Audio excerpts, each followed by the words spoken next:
Okay, welcome back. This is episode 19 of the Spelunky Showlike. I'm Andy Nealon, and I'm here with Zach Gage. Hey. And no Nick today. Nick is preparing for a trip, and no Doug either, because I think he's just stressed out at work. So you're stuck with the two of us again. Exactly.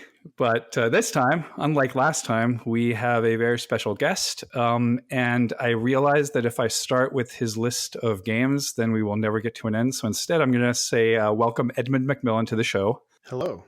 And I will say that Edmund is the creator of such well-known games as Super Meat Boy, The Binding of Isaac, The End is Nigh, and more recently, The Binding of Isaac, the Four Souls card game, which was a very successful Kickstarter.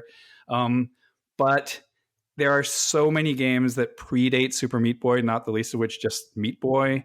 A lot of games that meant a lot to me when I was starting as a game designer.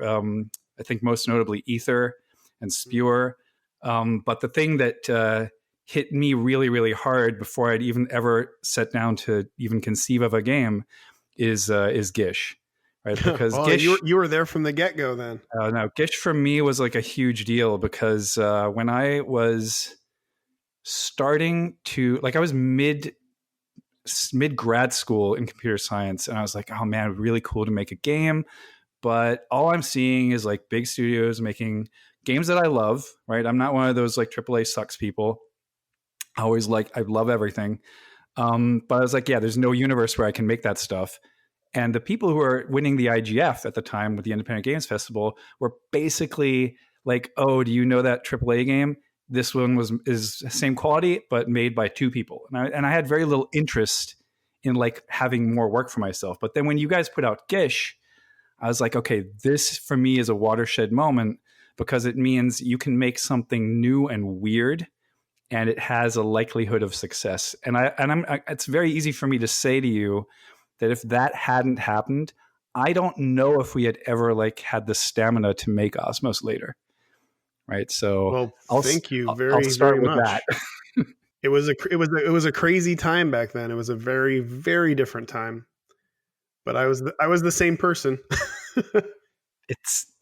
I don't know. I think I met you at GDC in 2009 or 2010, and this was all like like Gish was obviously a success, but I can only assume that Super Meat Boy and then later Isaac both eclipsed that level of success in terms of visibility for you. But nonetheless, like you were like one of the people that most of us who had not made a game yet were like looking at and being like, oh, this guy's really prolific.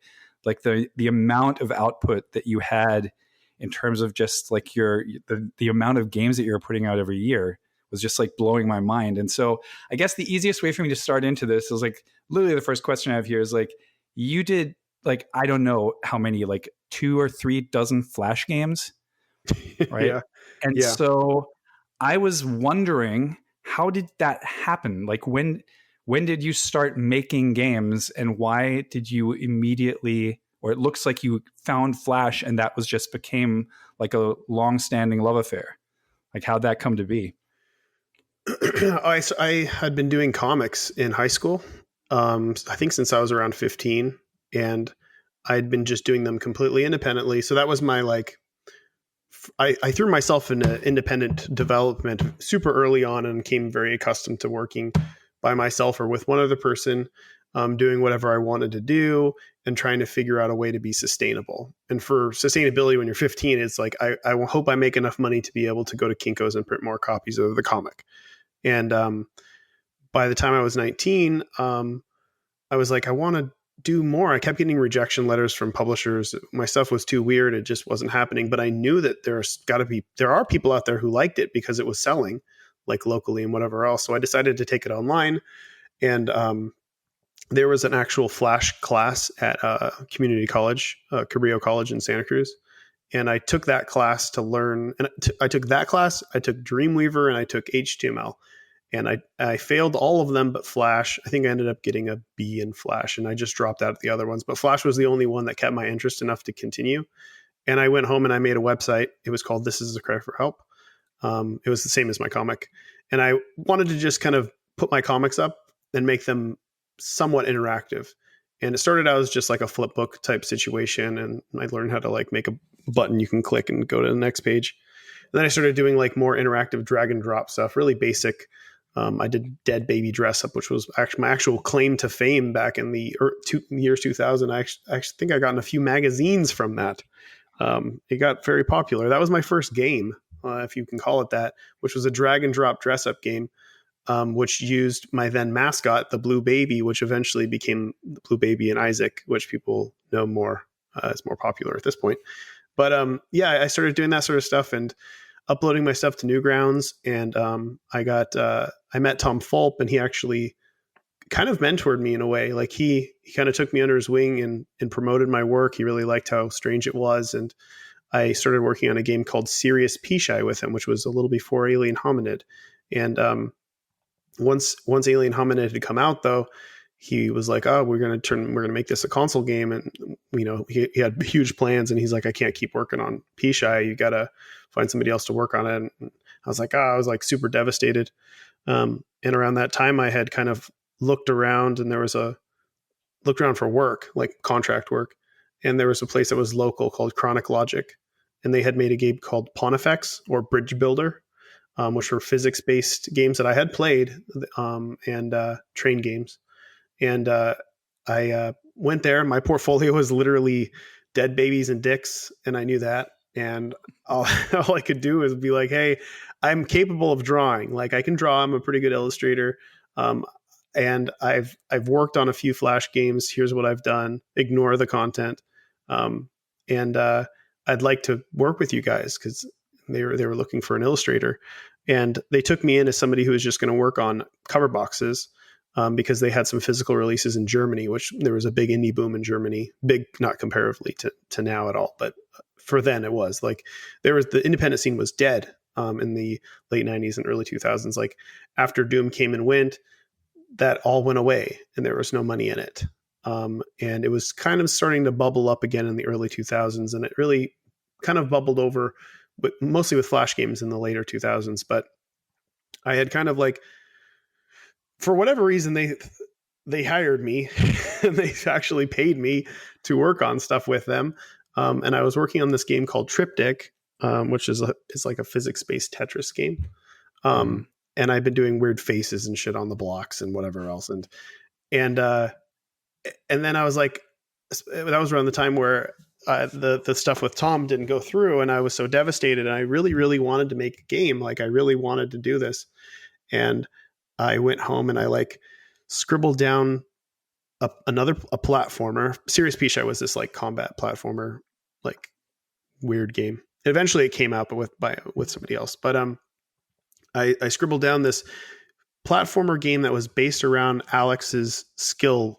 Like he's like Mr. Physics. Like Alex Austin's one of the best physics programmers I've ever seen, and all of his games were physics based. And I was like, well, what if it was like a blob, and it was like a physical blob, and I had all these crazy abilities and stuff for Gish that were just never going to work out. I think originally he was going to just swing around on like a goo shot, like he'd shoot it out and attach to things and swing. And I think we tried it out. We actually had that in the game and stuff too. But I pitched it to him with this actual design document that I drew up, possibly my first and only design document that I ever drew up. And I'm like, look, it would be so cool. Like we should do this. And for whatever reason, they thought it was a good idea. And I have no idea why. Like, I don't know. I don't know if it was just like there wasn't anything else going on at that exact time, or Alex thought it might be fun to make a blob that was physics based. But it was just like, within a month or two, we had a tile engine made. The physics were in. There was a blob moving around and sticking to walls. And from then on, it was it. It was my first iteration of Super Meat Boy, really. Like the story and everything kind of revolved around relationship with the old trope of the damsel in distress, right, that I was playing up. And I just wanted to get fun and weird with it. And that was it. I just dove in and it came out. It sounds like, I'm assuming this is Alex Austin, right? Was he the head of Cryptic Sea? No, what was the company? Chronic Logic. Right. Yeah. Right. Mm-hmm. And he was like, I guess, the head of that, right? So he was the person who was like putting all his trust in you at the time? Yeah, it was Josiah, who was the business guy, and then Alex, who was the programmer. The physics wizard. He programmed everything. Like he was Right. the lead. And yeah, sounds like a smart move to leverage your skill and like combine it with his ability to do cool physics. well, that's what I tried to do with every single programmer I've ever worked with. Like the first thing I do is, can I work with this person? Are they fun or funny? That's usually Right. number one. Like, can I get along with this person? And then what are they really good at? Like Tommy was really good at engines. Like he's really good at building engines. So with Super Meat Boy, it was like basically, can you make this engine? This is what I want happen. Like he gave me all the tools to do every little thing in the game, and I got to just make the game. Like it was all there. And with Alex, it was all about physics. Florian was also all about physics as well, which is why there are oddly random physics things in The Binding of Isaac. And then like Tyler is like a really just well-rounded programmer who does a lot of design stuff as well. So I can lean on his design knowledge and skill overall. But you guys made the End is Nigh together recently. Yeah. Right? Mm-hmm. Yeah. And he made Closure back in the day, right? Yep, That was he his, did. He made a shitload of Flash games too. That guy has probably made more Flash games than me. Is that possible? It's yes. I haven't ever done the math, but it is.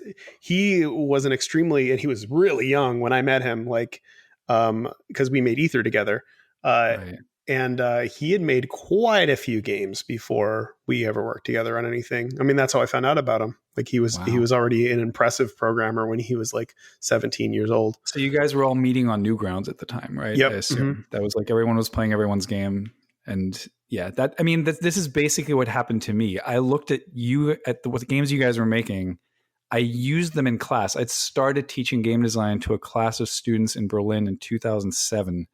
And I was looking for examples to show them for like stuff that wasn't quote unquote just another Mario game, right? That wasn't, not that there's anything wrong with that. I love all those things. Well, that's like that it is. Yeah. Gish was just another Mario game. It was just, a bit abstract. And Super Meat Boy is very much so another Mario game. But... Well, Super Meat Boy feels to me much more like a love letter to Mario than like Gish felt like, oh no, let's make it weird. For sure. Like let's go off into the like a direction that's like we haven't really seen this before, right? So when I saw that, I was like, whoa, this is cool. And then when I saw Tyler's game Closure, which for people who haven't played it, basically there's a light-based mechanic. Is the most basic level is that it's 2D, it's still a platformer. You're carrying lights around, and whatever isn't illuminated, the light only goes out a certain extent, isn't physically present, right? And so then there's a lot of puzzle stuff around that. And so I saw those games, and mind you, that was around the time that we also all saw the Braid prototype. Yeah. And I was just like, oh, wow, this is like, my mind was constantly on fire. Like all the things that I could have dreamt up back then, the day eventually came to pass with like rotating levels and flipping gravity, like all these things that eventually would come to annoy me because they were just being overused like crazy. And then you guys just moved on and said, well, or at least that was my impression, was like you and Tommy just said, well, why do we need the puzzle platformer part of this? Let's just make a pure platformer, but make sure that the platforming feels as good as humanly possible. Right. Well, yeah, I think with that, it was more along the lines of, and I'm being super honest here. Like I made a bunch of Flash games, as you know. One of them was a game called Meat Boy, and that was the most successful. That was by far the most successful Flash game that I'd ever made. Like it had like 8 million plays within its first couple months of release. Like it was everywhere. It was the first game that anybody called me up and it was like my cousin called me up and he's like, you'll never believe this. I heard my roommate like yelling in the background. I go into his room and I hear Meat Boy music, original Meat Boy. And he's like, and he was all about it. It's like so crazy. And multiple people told me that. Like everybody was playing the original Meat Boy, even though it was the controls were pretty funky. Interesting. But, so you're telling me it's like kind of a pragmatic decision that you made there. Yeah, I had the offer to make a game for Xbox, I wasn't gonna fuck it up. Like I'm not gonna take some crazy risk when I have no income and we're just living month to month and scrambling around. I was doing contract work at that point in time and just praying that the Flash scene sponsorship money wouldn't just peter out, which it did shortly after Meat Boy. Right. And like it was what is the safest thing I could possibly do here? What is the thing that I know that people already like the most out of the stuff that I've done? And what is the easiest thing to do, which is a platformer, Mario clone. Well, but I know I could do it well. I know I could make it work. Like I know I had made a lot of platformers since. I knew that I could really sit down and map out the smoothest, difficulty curve I possibly could, make sure that all the mechanics were never repeated, so it never got boring, and then just basically look around and see what what people expect from a platformer, and then just shave it down and just trim the fat as much as I possibly could until it's this just super pure little bite-sized, ADD type kid driven thing where it's like, give me what I want, don't overwhelm me, make it simple, but make it really difficult. So when you throw yourself through it and you make it, you'll feel really good about it. And then put a reminder that makes sure that people knows, like, when you see the replays. The two things about that. A, you definitely shaved it down, but you still managed to get so much out of that basic platformer concept, right? I think how many levels does that game have? Not even counting the fact that every level has a dark level equivalent. It's like, I think a 360. Yeah, that's insane. That's not like if you say to someone, I shaved it back, and you tell them the game has 360 levels. Oh, and by the way, it's actually double. Right? I think if you put it screen by screen next to Mario, it's a much shorter game. Right. Yeah, but that was one of the beautiful things. There's multiple things I loved about that game. So of all your games, I'm just going to say that's the one I've played the most by far. And there were multiple things that struck me about it, not the least of which being the thing you just mentioned, which is the fact that after you die, you see all your deaths in the replay, which is just has this aesthetic quality that is just like makes me feel more invested in the activity. But irrespective of that, the levels are very short. They're often just a screen. There's other stuff where it scrolls, but often it's just a screen, which felt to me like the punishment of the game is proportional to the duration that I have to survive, which I felt was very respectful of the player. And the second thing, which really blew my mind, and this is actually a question I have for you with respect to the design, was the second I realized, and it wasn't immediate, but the second I realized that you had fine-tuned the levels, like the dynamics of the levels, so that if I speedrun it, I will skim by every trap by like half a pixel, and it will be easier to beat, and I will have a better time. Like I felt that was a quality of most of the levels where I was wondering not only why you did it, but also given that I have some insight into the development process, which everyone can have just by watching Indie Game the movie. How did you do that? First of all, why did you do that? And second of all, how did you do that in the short amount of time that you made 360 levels? Well, it's a lot easier than you would imagine. So, okay. So when I'm making Super Meat Boy, what I'm doing is I'm not writing down levels. I'm never drawing all the level, like here's the level, here's exactly what's going to happen. I'm drawing a really, really rough idea of an interesting mechanic. Let's say it's jumping over a moving saw, and that's all it is. Mm-hmm. I take that, and then I'm just totally improvising. The levels, I jump into the level and I start making a level that's roughly based around a few different things. It's like, here's a few mechanics, or one usually mechanic that I haven't introduced that I want to introduce to the player in a new, exciting way. And then two, here's an interesting level structure that I want to introduce to a player to make sure it's not exactly the same as the level before or the level after. So I have these two concepts. And then I have just the basic, like, you're in the forest, so I want it to look, like you're going under the ground, you're popping out, and then you're on top and it's grassy and whatever else. So I mash all those things together, and then when I'm making the level, I'm running the level as I'm making the level. So I'm just testing, going, and I'm shaving it down as I go. So usually there's an optimal path because that's me going fast. You're playing me, essentially. Like you're playing the kind of ideal, which I'm honestly not a huge fan of that. It's one of those things looking back that I'm not positive that that's the best way to do it, because I don't want people to feel like there is an optimal path. I want it to be more open. Like, Oh my God, that's so interesting. I can't believe that, because here's the thing. This is all anecdotal, right? I heard people talk to me afterward and say, oh, the game's way too hard. And I'm like, if you find the optimal path, you're actually like you're avoiding the traps. Yeah. And because they'd wait in front of like a moving thing, like a saw blade or something, and then not get the timing right. Exactly. And they'd like, well, how do you get the timing right? Like I said, I'm just not run. even trying. I'm just running. You just and go. Edmund placed the stuff and moved it in such a way that if I run, I skim by it and I feel godlike. Yeah. Right. And the only reason I figured that out was, well, eventually I tried it, but the thing that pointed me in the direction was that each level had a leaderboard, right? You guys like made extensive use of XBLA leaderboards. And so I was playing it and I saw a friend of mine, I think it was Simon Ferrari. I saw that he had beat a score of mine on a level. Didn't even matter what. I was like, oh, interesting. And then I went back and tried to beat his score. And I think when I started playing the game, I also played it more like I'll walk up to a trap and I'll wait till the timing's just right. And I'd miss it. And I'd be like, this is a hard game. That's fine. But yeah, okay. So interesting. You weren't really going for that. It's just so it's like came out of your design process. Yeah. Right. Is that? I mean, a part of it was too. It's like I wanted people to run the game. Like I wanted it to feel like you could seamlessly go. I mean, that's why it looks cool when you speed run the game, because you don't ever really stop. You're just going. You're just holding run and you're holding to the side, and you can just jump through everything.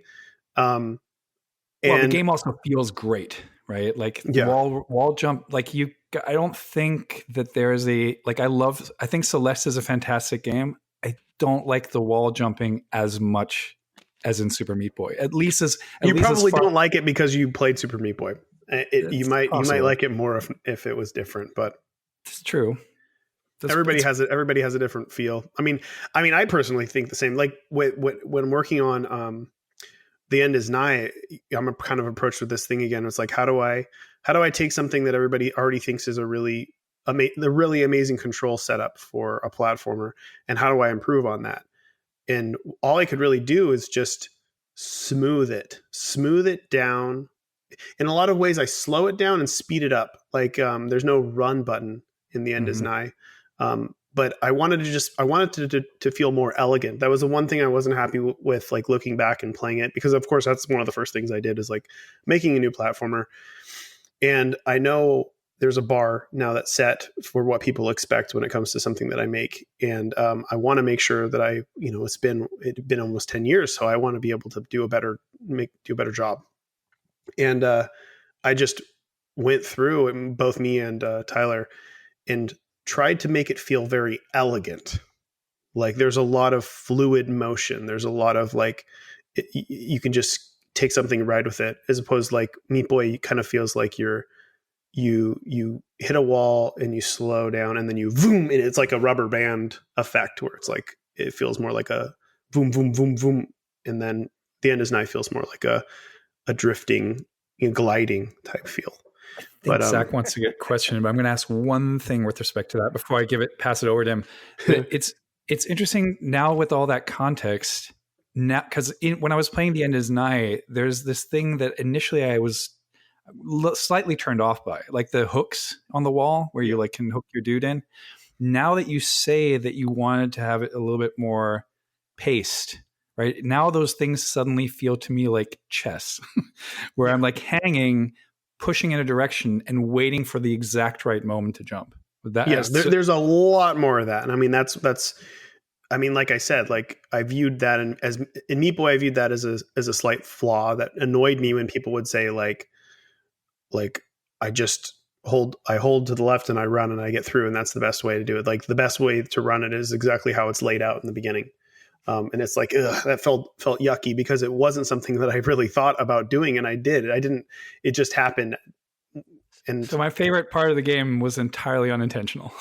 Absolutely I think one thing that I really like about, I have a different question actually, but I'm going to stick with this for a minute. One thing that I like about your description of it is I think that people sort of imagine when they play games that game designers are sitting down and like writing documents and designing games with text and then hiring someone to program it and put it all together. And I think that that works in like a very narrow area of games. Like if you already know exactly how a game works, then you can make a game design document for it. And that's why in like AAA companies, you like see a lot of game design documents, and you see a lot of similar structures happening all across AAA games because they enable that kind of like co-working. But when you're actually trying to design something new, like doing it by feel is the way to do it.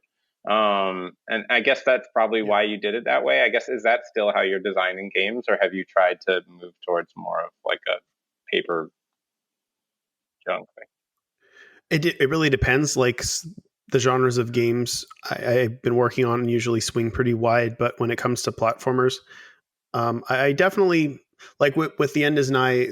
It was more meticulously planned out. I feel like it was probably the most meticulously planned out game I've ever worked on. There's a lot more thought put into every little thing and the reasons why. Like I think that's probably one of the reasons why it's the game I'm most proud of currently. It's just I'm rarely impressed by myself, but with The End Is Nigh, I'm very impressed. Well, I want to. I go back through it, and I'm like, oh yeah, like there's just a lot of subtle juxtapositions. There's a lot of like fucking with the player in ways that are like, I'm trying to make a game about stress. How's that ever going to be fun? Like that was the first thing. That was like, how do I make a game that makes people feel as awful as I was feeling right before I made it, and make it an enjoyable experience that people can like get into? And I just put as many stressors as possible. Like it's supposed to be a very stressful game. Like it's supposed to make you feel like it's never ending torment. Like but so an elegant that actually torment. I'm in the area with the acid liquid, and jumping out of it without hitting the spikes is definitely never ending torment. Yeah, I can fully sign off on that. That's actually a pretty reasonable segue to the other thing that I wanted to ask, but I didn't want to interrupt your and Andy's conversation. But like just thinking about like where you came from and how much stuff you've done, and listening to you and Andy talk about that, one thing that I kept thinking about is a lot of people who feel like they have an artistic sensibility, who like have something that they want to say, and they have like a strong style and drive, and want to put it out into the world, like you do with your comics and art. Like clearly you're like, you make something and you're like, this is what it is, and I'm going to put it out there, and I don't care if you like it or not.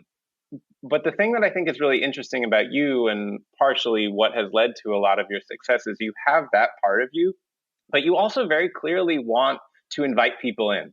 Like you're designing things and you're thinking about how people are going to interact with them, and what it's going to be like, and how to get them to have the feelings that you want them to have. And like how to have this experience and share it with people. And I just wanted to ask, like, where does that come from? Was that something that you've been conscious of the whole time you've been doing art? I mean, I think if you start making comics and you're trying to sell them, that's like a whole thing, right? Not everybody is trying to actively sell art. Lots of people come from, doing this sort of like free stuff that they're just putting it out there and they're seeing how people react. So just like, where does that come from? Is that something that you've been thinking about the whole time? Is it something that you think about often when you're making something for people? Are you asking if I think about selling it? Yeah, or just like, what is your approach to sort of the idea? Like, how do you reckon as an artist with the idea that you are making commercial work, and that you need to consider that as an aspect of the thing that you're putting out? Well, and not just commercial, but like work specifically for an audience, right? You're making things that other people are going to experience. I mean, I think usually I just put myself in the role of the person who would be buying it, and I think, would I buy this? And I would try to make it for myself. That's the best I can know if something is good, because I like things that are good. And if I enjoy it, then I think other people will enjoy it too. But I also don't care about a lot of like with The End Is Nigh, approaching it knowing that it's not going to sell as well as the other stuff that I've put out, like going in knowing for sure, like it's 100% guarantee. Like I'm making something that is purposefully more difficult, more stressful, more punishing, more specific to a certain taste. And the content of it is completely the opposite of Meat Boy. Like Meat Boy was definitely playing it safe and making something that was true to what I was about, weird and was loosely about my wife and my relationship, and I get to write all about that sort of stuff. And but with the end is, but I knew that it was still playing it safe. Like I knew that it was like, oh, it's a love story, and the characters are cute enough, and the themes are goofy.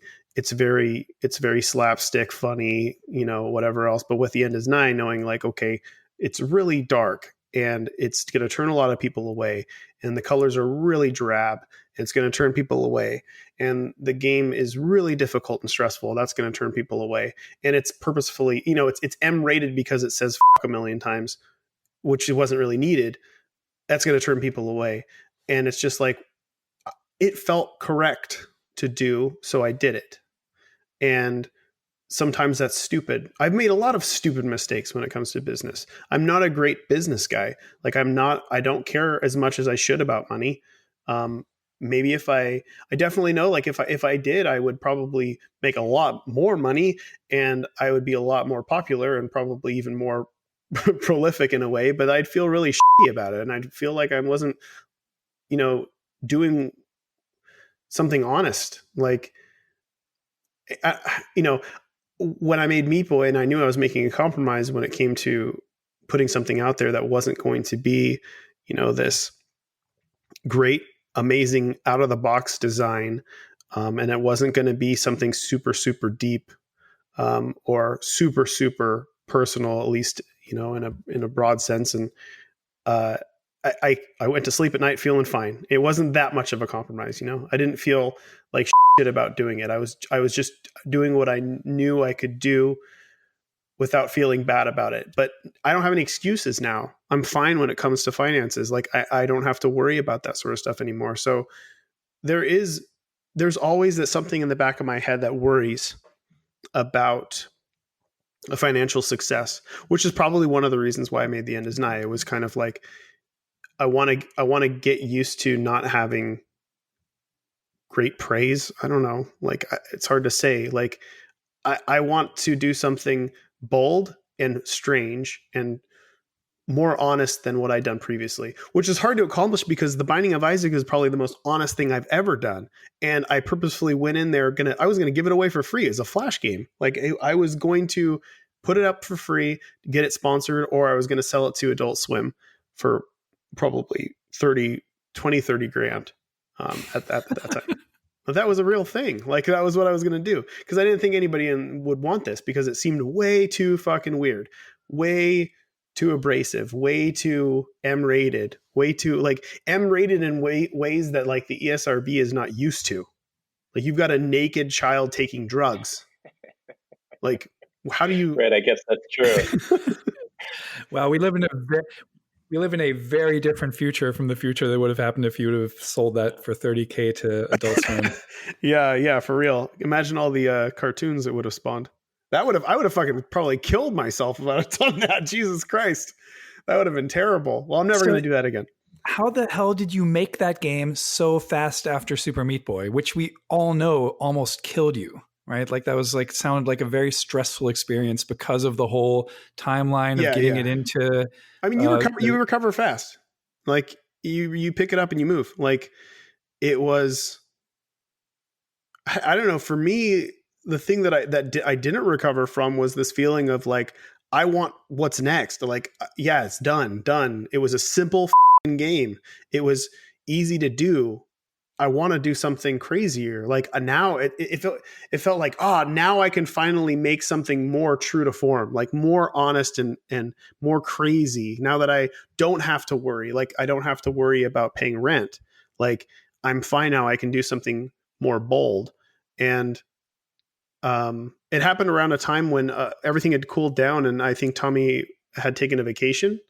And I don't travel. I'm a crazy person when it comes to that. I'm pretty agoraphobic, so I don't go anywhere. And I really wanted to be able to take a vacation too and kind of take a break after and relax.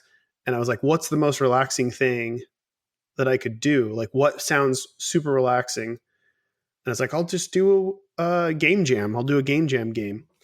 And Florian was free at the time, and I knew that Florian, out of all the people that I'd worked on in the past, was the one guy who was down with whatever I wanted to do when it came to content. Because I mean, we made the C word together, so he was down with whatever, and he was down.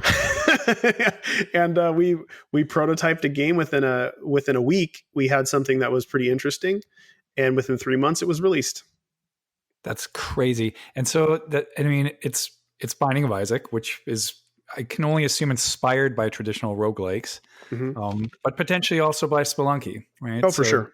How did you? Because Spelunky at the time, like Classic was out, HD was about to come out. You'd probably played builds of it by that time, right? Because I think Derek I was playing the original Spelunky. Well, me and Derek have been friends for quite a while. I played original Spelunky. I was playing it during Super Meat Boy development. I did not like the controls. The original I had a really hard time with, but it took the learning curve on the controls of the original was pretty rough. But eventually I got into it, and I was quite into it. And I was playing a lot of I was mostly playing Crawl, the Stone Soup Crawl variation of I can't remember what it was, just Crawl. Okay. And I was playing a lot of that, which I believe was recommended by Derek, probably from Tig's Horse. But yeah, he had that list of like, if you only play these 50 games. Yeah. Right. I tried to find that list today. I could not find it anymore, which made me very sad. But anyway.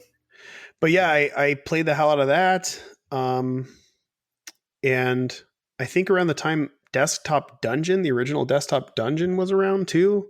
So there was kind of like, people were taking a lot of roguelike-y type elements and kind of mashing them into other places, and it seemed genius. It seemed like totally genius. And I remember thinking around the time, I think when Meat Boy had finished, I was kind of like, I always just write down random ideas for different things, and I wanted to do arcade games, and it's like, you can't do arcade games anymore. Like, you can't do a score-based arcade game anymore. It just doesn't work. And I like that. I like that aspect of arcade games. You keep replaying the same thing. And with a game like Pac-Man or whatever else, I mean, Pac-Man's a roguelike in a way. Like, it's a pretty randomly generated game. You can with the ghosts, and you can control them somewhat. But once you make your first move, everything's different. Like, it's different than the next time, and it's like, how could we do that? And I think one of the things I was thinking of was like, how could I make Smash TV? How can I make Smash TV a game I could play forever? And by the way, just as a side note, I'm just going to throw this in here. Every time we talk about this roguelike randomness stuff, Richard Garfield was on the show in our 10th episode. Amazing. That's awesome. He said, I said to him, like, well, how do you define the quality of the kinds of games that you're interested in designing and playing? He said, I like games with randomness from good algorithms, right? So it's just like basically anything, like Pac-Man falls into that category. If you have, like, I think Pac-Man Championship Edition might even have had randomly generated mazes. But anyway, again, just throwing that in there, right? But we're all talking about like some form of like good randomness. Yeah. Right. I mean, I'm a fan of the randomness with a touch of creationism, if that makes sense. Like, I don't believe games can be full random. And I think it shows in Spelunky too. Like, if Derek hadn't made those chunks by hand, it wouldn't be the game that it is. Like, there has to be intent. Like, there has to be design. Like, I'm full on. I totally love randomizing things and mashing them together and whatever else. But I mean, if Spelunky and the Binding of Isaac had full random, even smart AI driven full random rooms, it would suck. Well, he was referring to it with respect to his latest card game, Keyforge, right? Which turns out that the algorithm that generates those random decks is like, minus a couple of corner cases, extremely simple, right? So it's like it's not super complicated what's going on there. But like, with respect to your games, is there any other game that you've made outside of Binding of Isaac that has that form of like composition through randomness? Because because I don't know of one right now. So it's interesting that there's Fingered has randomness, randomly generated characters that are. Did you ever play that one? I don't know. I don't think so. No, I don't. That was the game everybody played. What are you talking about? Huge. When was this? I'm porting it to all consoles. I made a game with James Id a few years back called Fingered. We made it in a few months. It was I just wanted to make another flash game type game, like a little small thing, and just maybe sell it for. I think we sold it for $1.87 on Steam. And it's a whodunit type thing where you get a lineup of randomly generated people, and each of their pieces have basic things tied to them. Like if you had like a biker jacket, then the guy would kind of be identified as a biker, and if he had a big belly, he would be identified as fat, and if he had like a handlebar mustache and was all hairy, then he might identify as super masculine or whatever. And so you got all these random identifiers that are placed specifically, and then you get a lineup of people, and then you've got an eyewitness that gives you a rough idea of who it couldn't be. Like if they're like, it definitely was somebody very, very feminine, you'd go through and you'd find all the masculine people, and you're like, okay, it's not him, and you narrow it down to one or two people, and then you got to finger the right person, and then you have to put them in the electric chair and pull the switch. Of course. And then you find out if they were right, and you move on to the next person. And each person has different characteristics that they like, different ways that they speak. Some of them speak kind of in code. Some of them will give you a time limit. Like I think there's a guy that has to go to the bathroom, so you have to do it fast. Wow. And I loved making it. It was very fun. When did you make? When is this predate? Does this predate Gish, or is this somewhere in between? No. This is a few years ago. Oh wow! Oh my God! No, I definitely have to check this out, because I mean, this is another thing, right? That people use randomness for a lot, like in the context of narrative and theme, and like what the characters are doing, and that goes, at least far as I recall, that goes back all the way to the Commodore 64 era, and like this game that was an electronics arts game that I loved called Murder on the Zindernoof, that just generated like sort of like Clue style stories where you had to like find the killer on the deck of a blimp, right? That did that kind of stuff. Yeah. Wait, I got a question.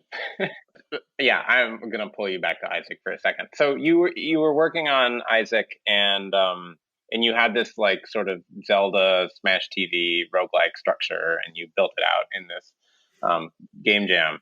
Yeah. But now when I see Isaac and hear people talk about Isaac, it seems like a huge part of that game is this idea that like when you start the game, you have this dream that you're going to be powerful, and that all these things in the game that are like oppressive and destroying you, like one day you're going to get so good at the game that you're just going to be this sort of like all over powerful, ridiculous god that can like I was watching one of my friends play, and he was getting the angel keys, and like you didn't even see the angels spawn because they were dead before they even showed up. And like it seems like that's the core of the game now, is like, how do I become so ridiculously overpowered that I can literally break the game? Like watching people do that, it almost feels like they're playing with like Game Genie. For people who remember Game Genie, it's like you've typed in some cheat code, and now your like sickles are like 4 times the size, and they're just crushing everything. Yeah. Well, those people are playing on a whole other level. It's when I'm currently working with Vin, who on an expansion, he was the head of, it was called Antibirth. It was this mod that got really popular for Isaac, and I'm working with him about it. And whenever he suggests something, like he's usually talking on that level, where it's like that's a lot of people play on that level. Right. A lot of streamers made their careers playing on that level. Like they love breaking it. They're on a level that goes beyond even my knowledge of exactly how things are going, because they're breaking the game in these really odd ways, and then they're sharing that information, and then everybody else is breaking the game that way. That's not a regular Isaac player. Like that's like once you've 100% of the game, then you're ready to just run through and bust the game apart. Like there are people who I think there's a character called Eden in the game, and they're randomly generated. Their hair and their stats and the items they start with are random. And people like to do Eden streaks where they see how many times they can beat the game without dying with Eden. And I think somebody is up to 1,000 something and they stream it. And it's like, that's how good people have gotten. Like that's how, and they just simply know how to min max every aspect of the game, because the game is a basic resource management thing that people kind of usually don't see behind the scenes. You're constantly trying to figure out, I need a key to get into this door. I know that there's a high probability of that key being in that stone in that room, but I need a bomb for that. And I need a bomb, I need to clear all the rooms, maximize the chances of getting a bomb, going in there, do whatever else. And it's like, once you've got enough coins and you see this item in a room that you can break the game with, or you can do X, Y, Z with, then it's just always resource management stuff. It's just, you don't really think about it, but that's, I think, one of the major appeal, one of the biggest aspects why people continue to play is it makes you feel smart, because you're like, okay, well, I've got a bomb, because I see my wife playing it every day. Like my wife still plays it every day, and I see this a lot where it's like, I've got a bomb, and I know the probability of the secret room is pretty high if I bomb here. I could also do over there. It's like 50-50 chance. It's probably going to be worth it. And I always tell her, it's not worth it. And then she'll bomb into the room and it'll be a fucking item and she'll be right. And she'll get an item. She goes, see, you're wrong. It's in that there's so many aspects that are exactly like that when it comes to Isaac. Like there's a lot of once you know how each of the little mechanics work, then you can totally bust the game apart, and people are doing that constantly. But that's a level of play that I appreciate, but I don't want to sell. Like I don't want to sell that as like that's how you play the Binding of Isaac, because. But I mean, on some level, you must have designed for it a little bit, right? I mean, or is that just like it's like a level of it's like a perversion of something that you were designing for, and it just ended up being in there? No, I designed the game like Magic. I designed the game with stacking mechanics that were loose enough that I knew that there were holes, and those holes could break the game. And I mean, still to this day, when I add new items, I'll usually go in knowing that like there's an exploit here that I'm probably not thinking about, but I don't know exactly how it's going to break the game apart, but I know it's going to do something, and then it ends up doing something. It's like there's a lot of that. But yeah, initially for sure, like I intentionally put in a lot of weird infinite combos and odd ways to min max. I mean, the most obvious one is most people can become guppy like right away. It's gotten too easy at this point, to the point where I'd like to nerf it. But it's very easy to become guppy if you know what you're doing when it comes to playing, like maximizing the chances of opening up all the red chests you can find, making sure you go into those rooms, making sure you get devil deals. And then there's just logic in the devil deal as well, knowing that you have to spend life to gain life. But if you know which items give you health when you pick them up, then you can might as well sacrifice all your life depending on how good you are, etc. Like it there, if people weren't so rabid about playing this game so much, I don't think people would have ever cracked a surface on all this stuff, and no one would have known any of this. But it's like people play it so much, they just keep finding stuff. Where did that part come in? Like when you were designing the game and you started with this like Zelda Smash TV thing, like what was I guess when I design games, I always feel like I'm playing them and then I have some sort of like momentary moment where it's like something interesting almost happens. And I think like, oh man, if I could get that to actually happen and like actually be the thing that this game is about, that would be really cool. And then I kind of pivot towards that. And so I just wonder, was there a moment like that with Isaac where you were like, oh, it's magic. That's the thing that I should be designing here? Yes. And I remember it vividly. So initially when I was designing, the early parts of the game, I wanted to make sure people understood the logic of the secret rooms. And how would I do that? Like, how would anybody decide to bomb in an empty area, off screen or whatever else, unless they played, Zelda and knew what I was referencing? It's like, I can't get people to do that. So I designed a character called a Molaboom or a Mulligan. Those are the guys that have big bloated heads that will either run away from you or run to you. And they usually spawn a troll bomb. So an already fused bomb that was going off. Those were intentionally created so people would accidentally find a secret room. And it happened a lot. In fact, I watched it happen multiple times when I released the game. I was looking for that. And then people would, like, they cracked the code within the first couple of days. It's like, oh, okay, there's a secret room here because of this reason. Like, this is the formula to find a secret room. Now, when I was designing that, I had also designed greed at that point in time. So if you had a certain number of coins on you and you went into a secret room or a shop, there was a chance that he would spawn. And there was something that happened where I think I was trying to farm mulligans and trying to find a secret room just with them. There was multiples there. And I blew open the secret room, but there was another mulligan that blew up next to me. I think it was a Molaboom. So it just hit me and blew me into the secret room. And then the secret room locked, greed spawned, and killed me. And it felt magical. That was the first magic moment where I knew the game I was designing from then on. Like, I knew that I want as much of that as possible. A lot of just bizarre random happenings that kind of all connect. And that was within the first couple of weeks of development, I think. And I was like, oh, okay, I think I see where this game wants to head. And that's usually how I approach game development too. Like, I never try to lock it down from the get-go. It's like I have a vague idea of what I want to do, and I know the game is going to let me know what it wants to work. Yeah, that's awesome. I always love hearing that kind of process story. Man, I have so many questions here, but I think I need to start throwing in a couple of listener questions so that we stay within some I'll just do yes or no answers. Perfect. Let's see if I can find some that would go with that. Yes and no.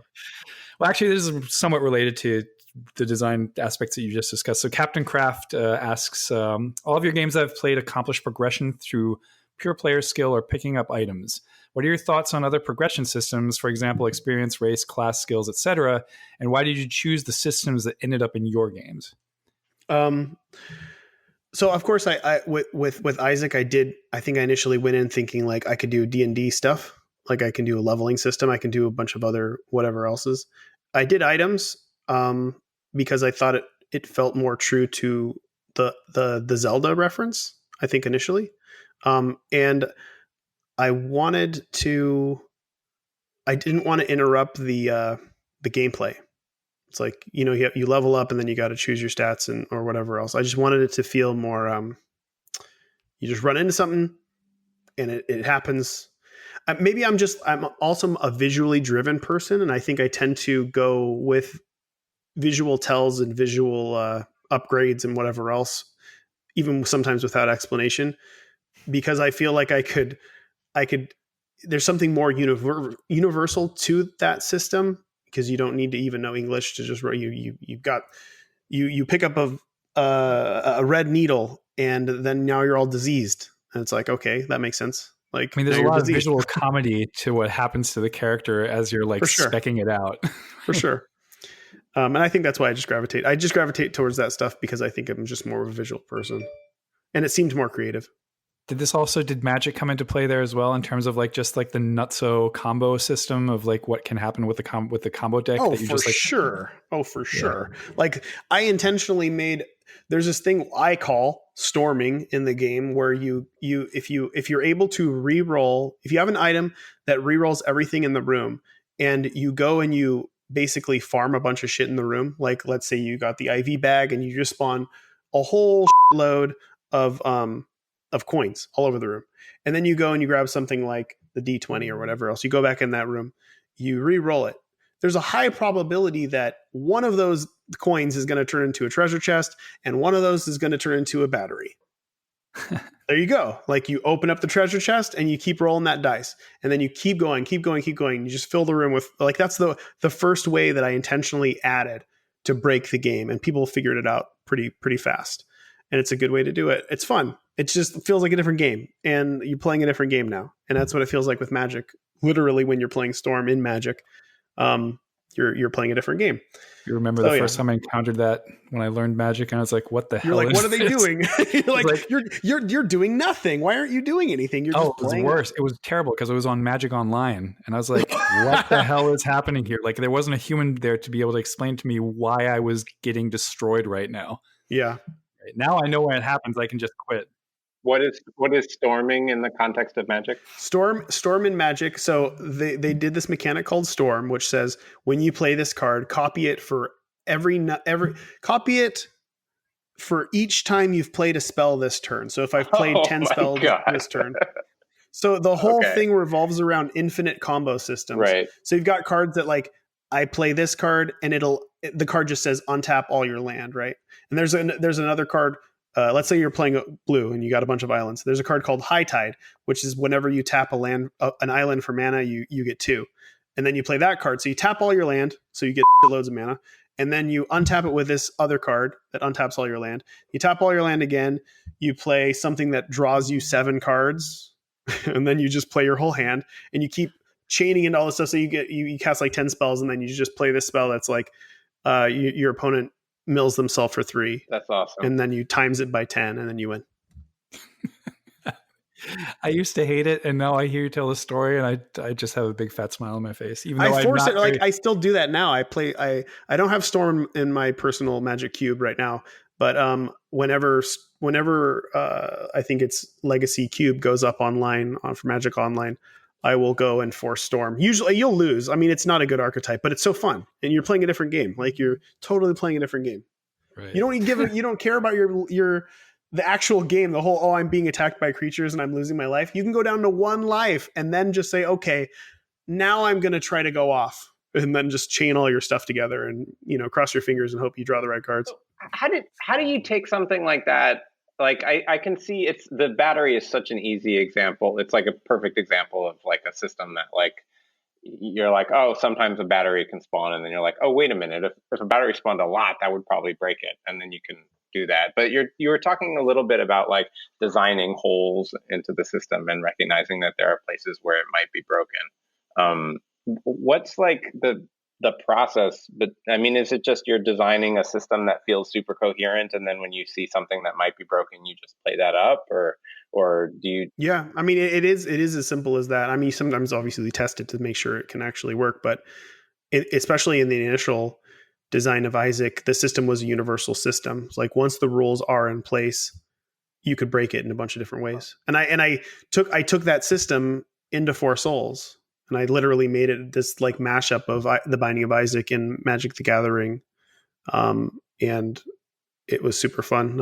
I pulled all that stuff in. It's like, what would combo with this? Like I wanted people to have the ability to make infinite combos and do this exact same degenerative stuff that they do in Isaac, but not super crazy. Like I don't want 2-card combos that make you go infinite, so no one wants to play with you. But maybe 3 or 4-card combos, sure. Yeah, you got to put it. You got to put in the work. If you put in the work and you do it, like people see that you're playing against other people. Like it's the counterbalance to busted stuff when you're playing. Yeah, that's so cool. Games. I feel like it's a bummer that Doug's not here, because I think he'd be like specifically into this. But I love the fact that you're talking about, like, I think one thing that really feels really different about Isaac from a lot of roguelikes is that it really feels like the motivation behind, at least maybe, I don't know, maybe you'll be like, Zach, that.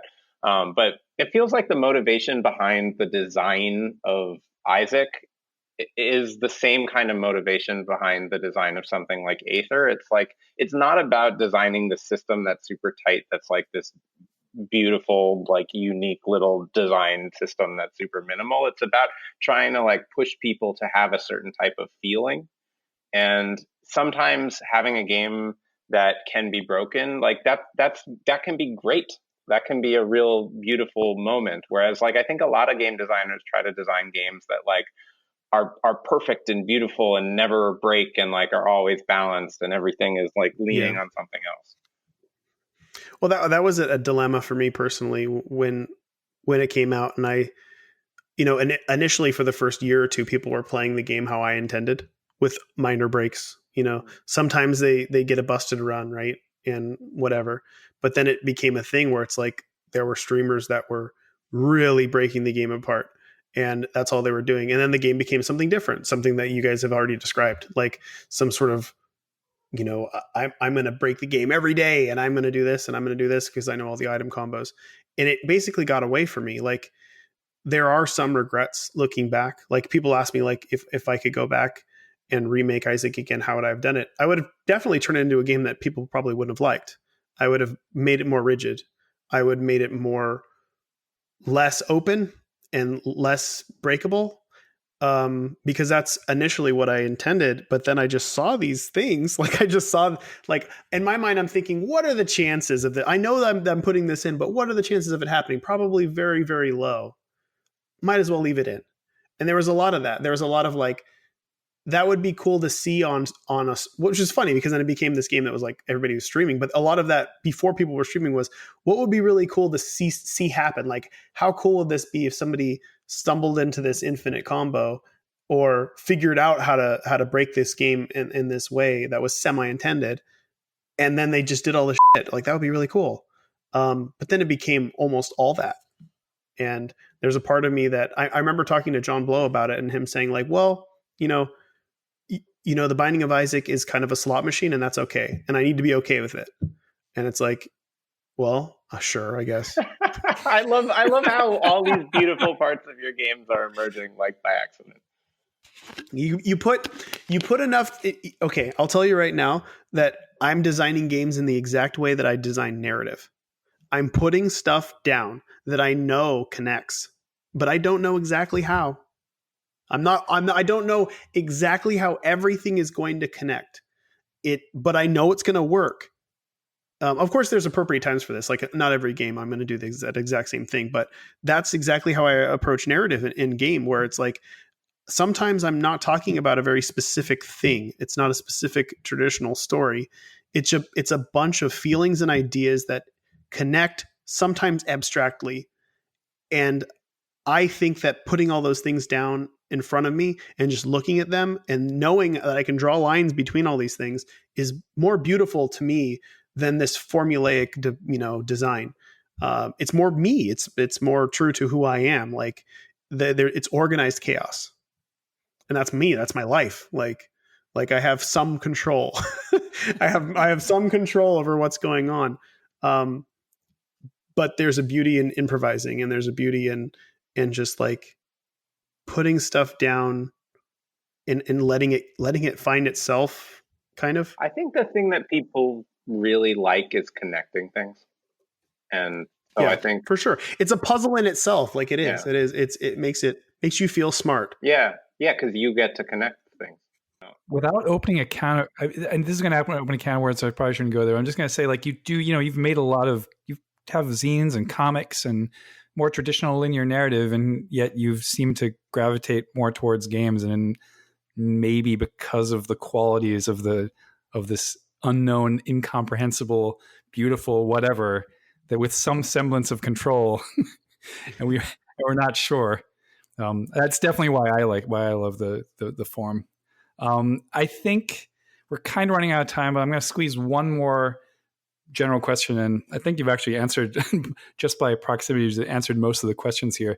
At Matron Boy says, Isaac has swallowed more days of my life than any other game, and they were days well spent. So in tribute to that, I'd ask the same question of Edmund I asked of Derek Yu.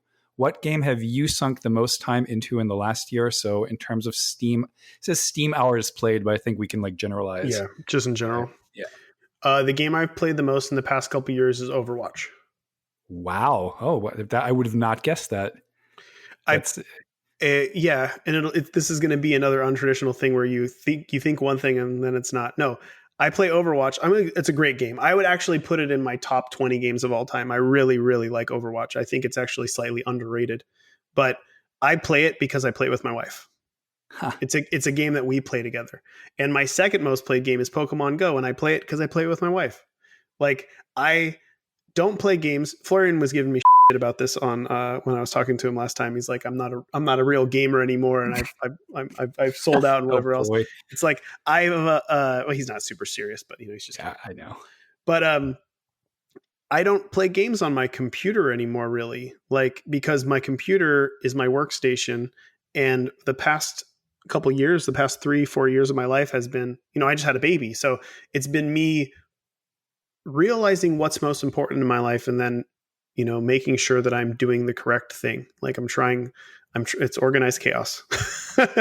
Like I'm trying to hold together, but I'm trying to realize the value of all these different things. So for me, it's like I would much rather play a game with my wife than play any other game, and that's the honest answer there. Like, even if we were playing a piece, like we used to play Call of Duty together. It's not the greatest shooter in the world, you know, and we played on console. But I had a lot of fun playing that, it was because I played it with my wife. Like, I love playing games with her.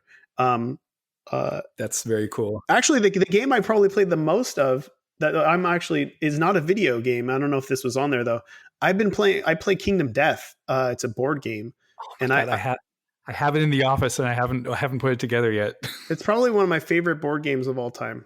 I love it. You'll know why I love it too once you start playing it, because it's very me. But you guys play it together? Yeah, me and my wife played a campaign together. Me and my wife, her sister and husband, who have never played a role-playing game or never really played board games, they got immersed into it. We played it for 3 months, almost a full campaign. And then me and 4 of my friends, I DM'd a 3-month campaign of that as well. So wow. Yes, multiple hours have gone into that. I've been playing more board games than video games for sure. Yeah, I can relate to that. Although I bounce back and forth. But yeah, I saw that game once, and I saw various people talk about it, and I was like, I have to get this. But it's one of those games where you see it aesthetically and you're like, whoa, this is amazing, but there's no way the gameplay is going to stack up. Wrong. It does. It does. Yeah, but I think he pulls, the reason I like it too is he's also pulling from that organized chaos aesthetic that I really love. Like, there's a lot that's just being thrown down, and it's not the most elegant game in the world. Like, the mechanisms and the overall design of it isn't this 1 + 1 = 2 formula. It's all over the place, and it's sometimes completely illogical, but it's more about this randomly generated narrative that you're kind of living through, and there's a lot of like, it's neat. It's a really neat experience, and it's not something that many people will be able to play because it's like a $400 game. $400 18-pound board game. I'm like looking at Google images. Yeah, half of the box is miniatures on spruces. You don't even need them.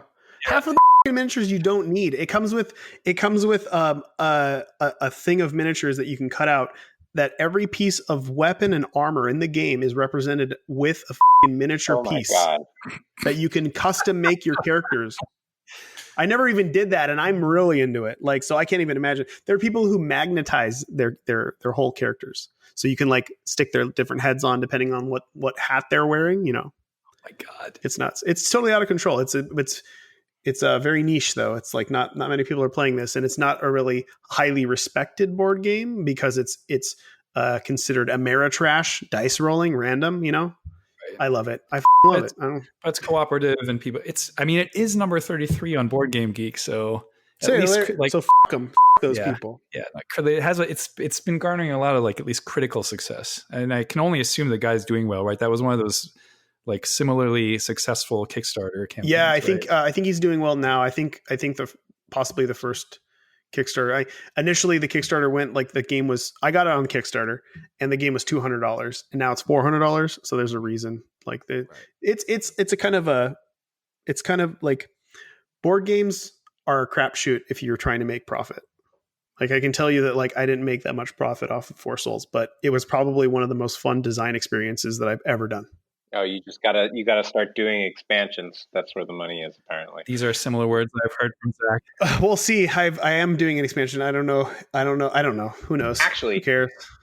Speaking of expansions, I do have maybe this is a good wrap-up question.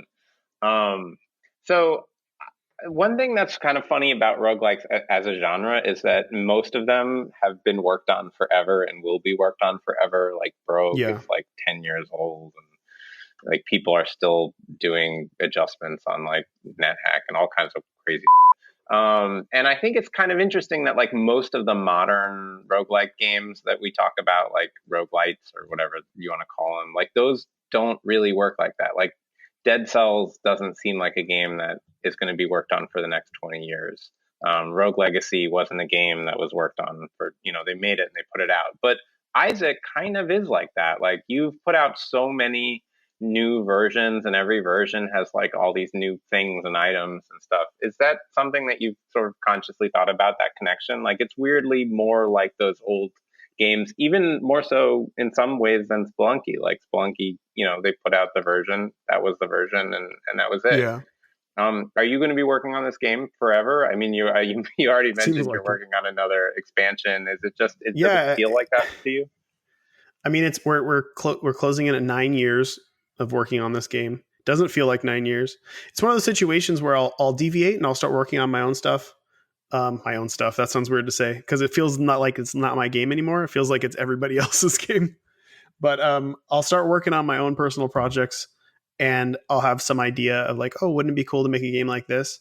And then I'll think, that'd be cooler if it was an Isaac. And then I'll just go back to Isaac, and I'll expand Isaac a bit more.